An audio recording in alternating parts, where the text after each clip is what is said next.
The Lost Forbidden Teachings of Jesus. An ancient Christian tomb was discovered in 1945 when workers in Egypt found 13 leather-bound manuscripts which revealed more information about the sect of Christians called Gnostics, meaning they teach salvation through mystical knowledge. This sect was ultimately destroyed by the Roman Orthodox Church. Their followers were burned at the stake and their writings were destroyed. In the year 325 AD, we lost tremendous amounts of information. The Emperor Constantine, in the early Christian church, with the early Christian Bible, made decisions on what information to include and what information to exclude.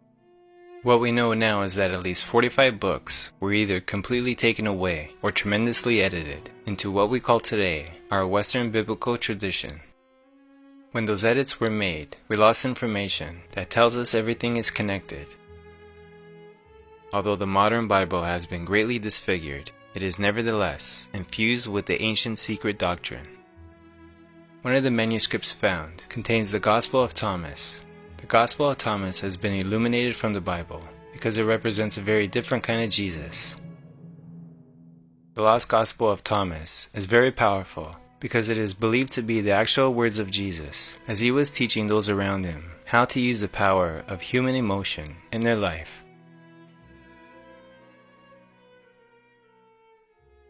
If the indigenous people knew it, and if the ancient people knew it, then why don't we know it? What happened to our knowledge? The Gospel according to Thomas doesn't tell a story. It's a compilation of approximately 114 sayings attributed to Jesus. Almost as if an audible recording of Jesus had been discovered. The opening words of the document read, "These are the secret sayings which the living Jesus spoke, and what Didymus Judas Thomas wrote down." Verse 1. And he said, "Whoever finds the interpretations of these sayings will not experience death." Verse 2. Jesus said, "Let him who seeks continue seeking until he finds. When he finds, he will become troubled. When he becomes troubled, he will be astonished, and he will rule over the all." We lost the information that tells us the language that speaks to this field. We know the information was lost because we are now recovering the information in the Dead Sea Scrolls, in the Nag Hammadi library, and in the Coptic texts. This is how we know this information was lost. The great secret of prayer is thinking from rather than thinking of. In the Gospel of Thomas, there are two very important keys of information that was written around 300 years after the time of Jesus in the Lost Gospel according to Thomas. From the Gospel according to Thomas, verse 48, Jesus said, "If the two make peace with each other in this one house, they will say to the mountain, 'Move away,' and it will move away."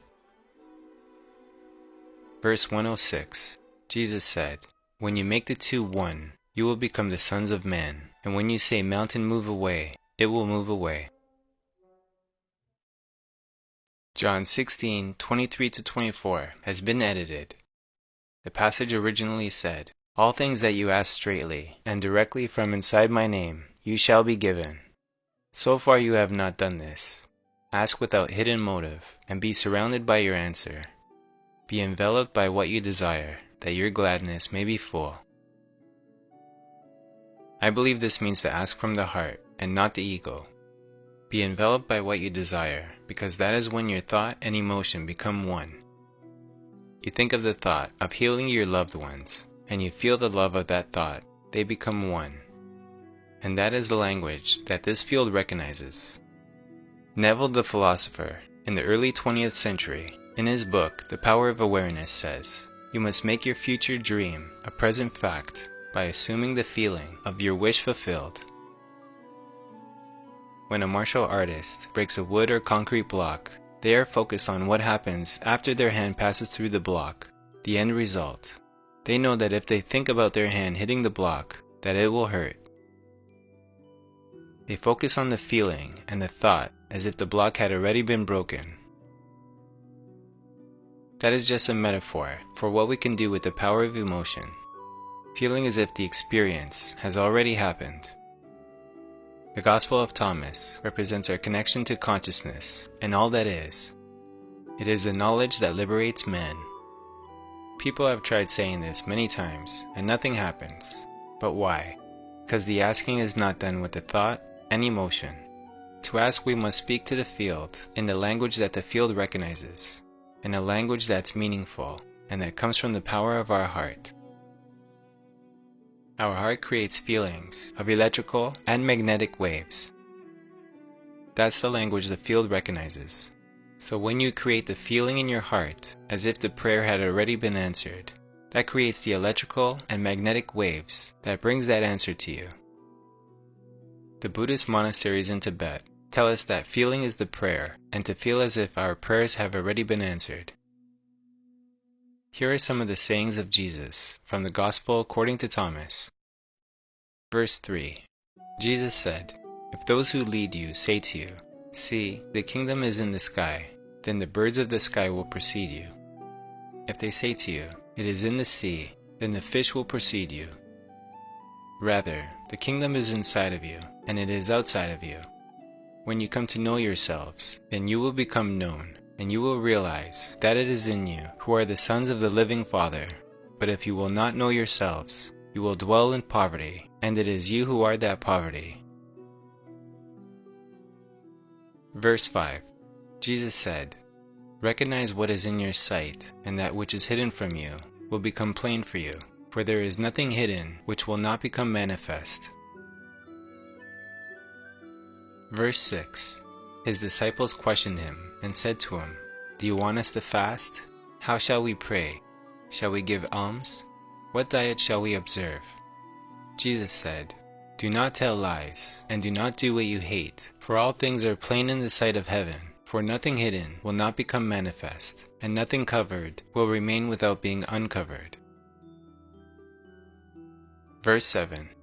Jesus said, "Blessed is the lion which becomes man when consumed by man, and cursed is the man who the lion consumes, and the lion becomes man." Verse 18. The disciples said to Jesus, "Tell us how our end will be." Jesus said, "Have you discovered then the beginning, that you look forward to the end? For where the beginning is, there will the end be. Blessed is he who will take the place in the beginning. He will know the end, and will not experience death." Verse 25.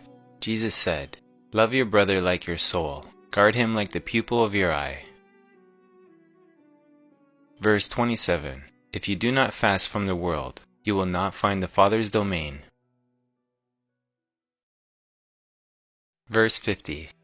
Jesus said, "If they say to you, 'Where did you come from?' say to them, 'We come from the light,' the place where the light came into being on its own accord, and established itself, and became manifest through their image. If they say to you, 'Is it you?' say, 'We are its children.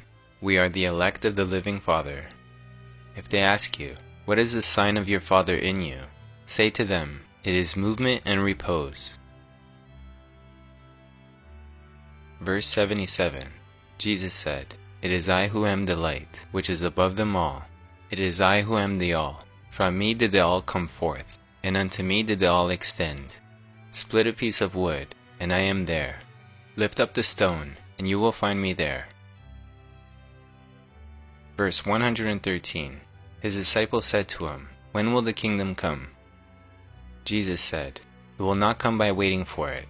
It will not be a matter of saying, 'Here it is,' or 'There it is.' Rather, the kingdom of the Father is spread out upon the earth, and men do not see it."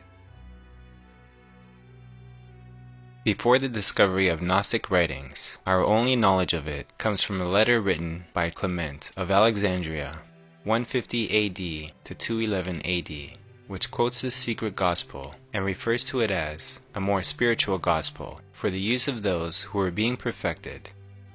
He said, "It even yet is most carefully guarded by the Church of Alexandria, being read by only to those who are being initiated into the great mysteries." Clement insists elsewhere that Jesus revealed a secret teaching to those who were capable of receiving it. Clement indicates that he possessed the secret tradition which was handed down through the apostles. All people have drunk the water of forgetfulness and exist in a state of ignorance. Some are able to overcome ignorance through the Spirit of life that descends upon them.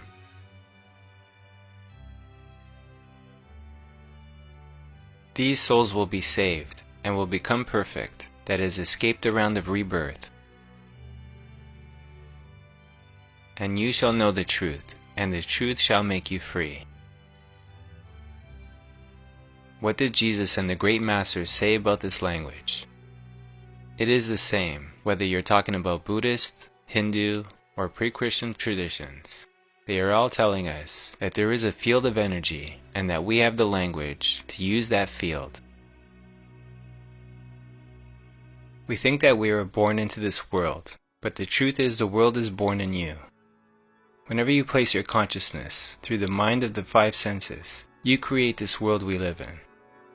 There is a parallel world that coincides with this world that you can also experience instead of this one. To unleash the force of the divine matrix in our lives, first we have to understand how it works, and the science tells us how it works.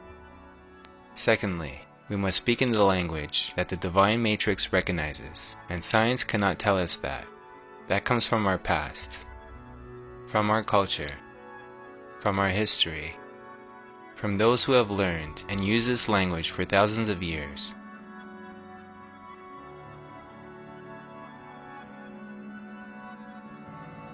No, we speak of God's secret wisdom, a wisdom that has been hidden, and that God destined for our glory before time began.